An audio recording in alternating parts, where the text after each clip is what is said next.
My name is David Kim. I'm the CEO and co-founder of Animoca, and I wanted to talk to you a little bit about the different gameplays between mobile, tablet, PC, but because it's the last day, 3 p.m., I've designed this to be very low-calorie stuff. So I'm not going to rock anybody's world today, I apologize. Our company, just a little blurb about the company, Animoca. We are based in Hong Kong, but more than a third of our revenues are in the US, about 40% in Asia, rest of it's, I guess, rest of the world, mostly Europe.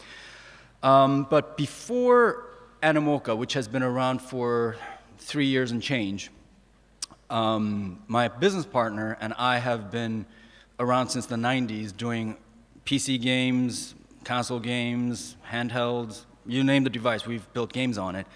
And so the good folks at Casual Connect, I think, asked me to maybe talk about a little bit about the transitions and the like. But with 30 minutes, I'll do what I can. So this is what the world looks like today versus just 5 years ago. Other than the colors, it's very, very different. And the most prominent thing that you'll notice, and actually still the biggest market, is actually the consoles. The consoles has come down drastically from over 40% down to less than a third of the market. And this has been largely taken up by smartphones, which I don't think should be a surprise to anybody because I think a bulk of us are in the smartphone world now. But you are probably surprised by the PC number because everybody would assume that smartphones have even taken over PC. But if you look at the number in detail, actually, this PC number isn't surprising given the number of social games that have proliferated in the last few years. It's not getting as much buzz as mobile games of today, but Facebook still does they still have over 250 million players a month playing, and so the rise in PC numbers isn't what you really think of as PC as the MMORPGs, the old EA titles, the heavy-duty stuff. It's gone much more casual. So the overall takeaway from this graph would probably be that it has gone very, very casual at the expense of the traditional console and big PC players. Now, looking at the demographics, the smartphone gamers tend to skew younger, and again, that shouldn't be a surprise to anybody compared to tablets and PC gamers. And as the demographics shift, the younger generations are moving towards the new platforms, and they're not actually going back to the PC platform. So the PC platform has largely stayed stagnant, as has the console market. And the PC gamers are now, PCs are becoming less important for the new generation, and the platform is losing market share, at least in terms of the hardcore PC gamers. Something to note about the tablet market, which is notably smaller than the other two markets, and tablets, not surprisingly, just by the form factor itself, is a hybrid. It's right now being used as a hybrid, not quite, it's mobile, so it's somewhat personal in that it's mobile, but it is actually somewhat of a family device. Nobody looks at their, unless you use it for work, people often use tablets as a replacement for their home PCs, general browsing, looking up recipes, and babysitting. I've known no better pacifiers than an iPad in front of a child. And if we look by gender, if we break down by gender, we see that PC games is the only major segment that is still very male-dominated. Actually, it used to be even more skewed, but because of the increased number of casual players, as we discussed earlier, now it's tending to be about a 60-40 divide between men compared to women. And the rest of the platforms tend to be much more gender neutral, at least in the mobile tablet market. And as I said, tablets are actually skewed more towards women, partly because it is more of a family device, at least at the home usage. Oh, sorry, I didn't forward that earlier. Now I know everybody looked confused. Other than that, the fact that it's the last day, 3 p.m. More and more, gamers want and sometimes expect the ability to play their games across different platforms. And that could mean playing on their desktop PC or laptop while at home or at the office, but then being able to play them on their mobile devices while they're on the bus or waiting at the grocery store. It's also worth noting that tablets are also now being used more and more for games. And it is, right now, for many people, kind of the dominant platform because it is just big enough that you're not straining. Anybody who's played Temple Run, it gets very straining to be looking at that device versus a bigger form factor, but it is still mobile, so it does tend to be that nice middle space. And something to point out, PCs used to be the dominant form because for anything that required any connectivity, in places like Asia, Korea and China in particular, you only had fast access in internet cafes and where you had super fast connectivity. And in some places in the US, still your broadband is nowhere near broadband. But in many places in the world, including the US, actually, the mobile 4G LTE connectivity is actually faster than what you get at home. And so now the speed of delivery for the newer devices tend to be faster.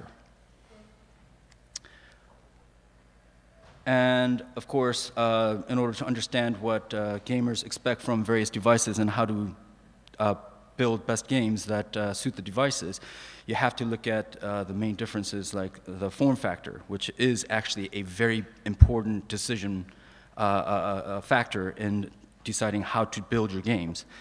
And PCs obviously tend to have the nice big screens, 23 inches on average, and smartphones somewhere between 4 to 6.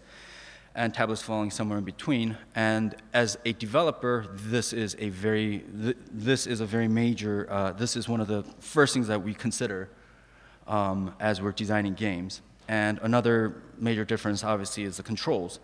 PC games are controlled by mouse, keyboard, smartphones, and tablets by touchscreens. This has an obvious impact on the actions and movements within the game, but also on what types of actions are even possible. There are issues for developers trying to use touchscreens controls for complex games. I mean, if you can imagine games like StarCraft, you know, trying to throw all the commands and options on screen would be a virtual impossibility and would be a nightmare in terms of design. And it'll take some really elegant UI design on the developer side, along with high adoption rates by gamers to change the current WASD control paradigm. Vice versa, if you think about doing like a driving game that relies on accelerometer of a mobile game, in which the device itself is the steering wheel, I mean, this would be much less fun on a PC than the physicality of driving the game. Now, looking at the industry over 20 years, as I have, the thing that has driven the most changes actually has been the processing power. And I'm not just talking about Moore's Law here, but the evolution of mobile devices versus their PC counterpart as a platform. It used to be that mobile devices didn't have anything close to the processing power of the PC, but with advances in chip technology and the processing speeds, they're quickly catching up, and in some cases, depending on what computer you have and which mobile device you have, it's even more powerful. So now, as far as the processing power, now there's very little differences in terms of design as we're designing games. And one can argue that that flops are still much more powerful on PC, and the battery drain, of course, is a big issue for anything that requires a lot of memory. But again, with only 30 minutes, that's what I can deliver. As I said earlier, PC devices can be divided largely into two categories. Hardcore, and you can kind of throw that in with the console players, the heavy-duty players, or the casual, and all you have to do is you just think Facebook. The growth in the PC market in terms of percentages that I showed you earlier is because of web and Facebook, not because of hardcore games, which is still a dominant segment, don't get me wrong, but decreasing in terms of percentage of the overall games market. Interestingly and inversely, on the mobile side, the first wave of mobile games were largely casual, but lately, as the processing power improves, as we discussed, the hardcore gamers are becoming more prevalent, and the games are getting much more sophisticated each month, actually. So now this is where we really get into the major differences between the gameplay on PC versus mobile devices. On mobile, the average session tends to be between 2 to 5 minutes. They play more frequently, but for shorter periods, whereas in PC gamers, they tend to play much longer, but with less frequency. Now, does that mean that PC gamers are looking for more in-depth, immersive experience? Sometimes, but not necessarily. Mobile gamers are coming to expect very immersive experiences as well. It's just that they want to break up their total experience into bite-sized chunks, so you can get on the game, leave the game, get on the game, and so that pause button is all very, very important. And as I said earlier, while there is generally a growing casual game market, even on mobile, they are demanding higher quality and the depth of experience. But for anyone who's played something like any of the small devices, again, you can't really do a hardcore game, immersed experience on a device that's 4 inches. It's just physically too demanding. Of course, corollary to the session length is the session frequency. And although gamers are playing for shorter periods on mobile devices, they are playing much more frequently. So there's mobile, which is more personal, and PC, which is more of a shared device at home. And then, of course, there's the tablet, which is, as I said earlier, and this is all, depending on how you're looking at it, this can be disputed, but it is right now, in terms of game, and for Animoca at least, we're looking at the tablet as the family device, and of our 350 games, about 75 are edutainment, education games, and they are largely for the tablet market, because that tends to be, as I said, while you're using the tablet as a babysitter, might as well get some education out of it. So a lot of the education games tends to work better, at least from our experience, on the tablet. So this is a bit of numbers that you can take away to illustrate that although smartphones and tablets are surely the major phenomena, and that's kind of why a lot of us are here, if you look at the numbers today, just to be clear, the death or the demise of the PC or the console game would be very, very premature. They are still big. They're still the dominant. They're the big money makers. And I mean, 80% of households still have PCs, so it's not, and PCs are still the biggest in terms of percentage usage as a game platform. And more than half the households still have consoles at home. Now, the fact that 5 years ago there were almost no smartphones and tablets, and is now what many people use as their most often used device for entertainment and information, I mean, that's paradigm shift, and that's new, but the old platforms aren't going away. And so, you know, while we're all getting while we're riding the whole mobile social game train, can't ignore the old traditional games. So, as a percentage, the consoles will decline, but it certainly won't disappear. And it does appear that mobile will certainly become the more dominant platform in percentage of general and casual users. But unlike the PCs, I will project now that handhelds are probably gone the way of the dinosaur. So of those, you can expect the handhelds to be disappearing very soon. Something that I didn't put into the presentation, But I was inspired to talk about it from our panel. We did a Asia panel 2 days ago, and it's not part of the main slide presentation, but something that we need to talk about, especially if you're talking about Asian markets, is something that is now the new platform that many people probably know. Kakao, Line, WeChat. These are what I refer to as the meta platforms, and they have really connected, at least in Asia, the social mobile game. The two social and mobile has become one via these meta platforms.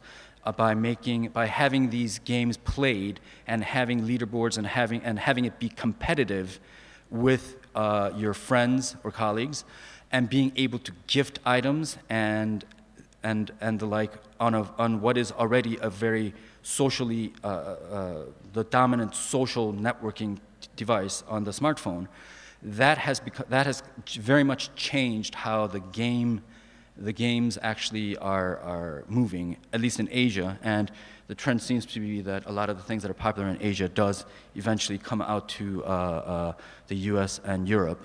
So that's something that I wanted to throw in there before my last slide, which is that we all know that TV didn't kill movies and that radio didn't kill newspapers, although I think internet is eventually killing the newspaper. The movie theater industry is still growing, and you can't replace that whole immersed experience, that heavy-duty experience with the TV, no matter how cool your home entertainment system is.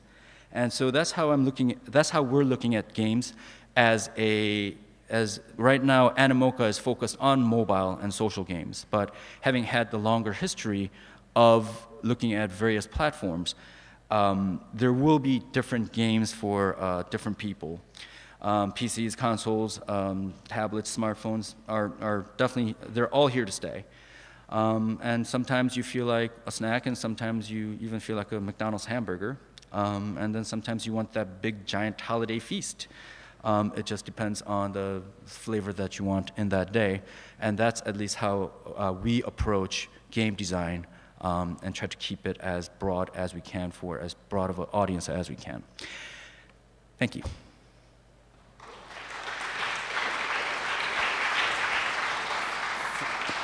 Thank you so much, David. Do we have any questions from the audience?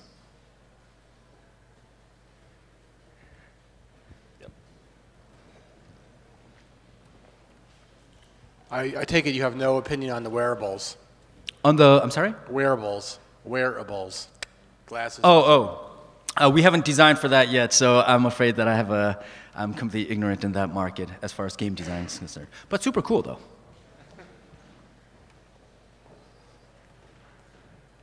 Does anyone have any other questions? Yes, 3:30. Go drink beer.